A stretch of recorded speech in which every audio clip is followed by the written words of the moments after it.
যারা নিয়মিত video upload করছেন কিন্তু আপনার ভিডিওটি ভাইরাল হচ্ছে না, তারা এই ছোট্ট ট্রিক্সটি যদি কাজে লাগাতে পারেন তাহলে আপনার ভিডিওটি রাতারাতি ভাইরাল হয়ে যাবে। এই ট্রিক্সটি কিন্তু গোপনীয়, এটি অনেকেই বলবে না। তাহলে দেখিয়ে দিই কীভাবে এই ট্রিক্সটি কাজে লাগাবেন।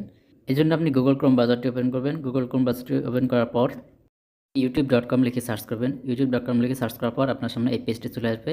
এখন আপনারা এই ইন্টারফেসটিকে আপনারা ডেস্কটপ মোডে নিয়ে আপনারা এই যে ইউটিউবের লোগো চিহ্ন দেখতে পাচ্ছেন, এখানে ক্লিক করলে আপনি ইউটিউব স্টুডিও দেখতে পাবেন, এখানে ক্লিক করবেন।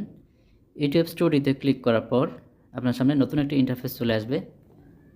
পেজটাকে একটু জুম করে নিই, এখানে আপনি দেখতে পাচ্ছেন গো টু চ্যানেল অ্যানালাইটিক্স, এখানে আপনি ক্লিক করবেন। এখানে ক্লিক করার পর আপনার সামনে নতুন আরেকটি ইন্টারফেস চলে আসবে। এইখানে আপনি দেখতে পাবেন আপনি যে নতুন ভিডিওটি আপলোড করেছেন সেই ভিডিওটি সামনে এখানে আছে, তার নিচে লেখা আছে সি ভিডিও অ্যানালিটিক্স। আমরা এবার সি ভিডিও অ্যানালিটিক্সে ক্লিক করে ঢুকবো। তারপর আপনি এখানে 4টি অপশন দেখতে পাবেন, overview, reach, engagement and audience. তো আমরা এখানে রিচ বাটনে ক্লিক করব।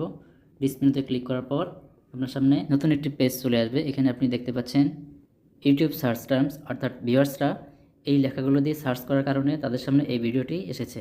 তো আমরা এখন এই লেখাগুলো কপি করে আমরা এই ভিডিও ডিসক্রিপশনে হ্যাশট্যাগ দিয়ে সাবমিট করব। চলুন আগে লেখাগুলো কপি করে নিই। কপি করে ভিডিও ডেসক্রিপশনে হ্যাশট্যাগ দিয়ে সাবমিট করলেই, পোস্ট করলেই আপনার ভিডিও তাড়াতাড়ি রাতারাতি ভাইরাল হয়ে যাবে। লেখাগুলো কপি করার পর আমরা ইউটিউব অ্যাপ্লিকেশনে প্রবেশ করব।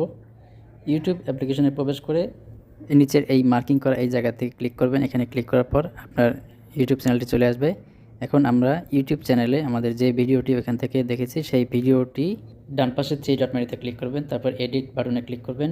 এডিট বাটনে ক্লিক করার পর আপনার এখানে দেখতে পাচ্ছেন ডেসক্রিপশন অপশনটা, এখানে ক্লিক করব। এখানে ক্লিক করে ডেসক্রিপশন বক্সে আমরা এই লেখাগুলো পেস্ট করে নেব।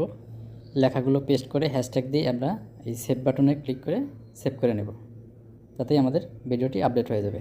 তো বন্ধুরা, এই ছিল আজকের ভিডিওটি ভালো লেগে থাকলে ভিডিওতে একটা লাইক করে চ্যানেলটিতে সাবস্ক্রাইব করবেন।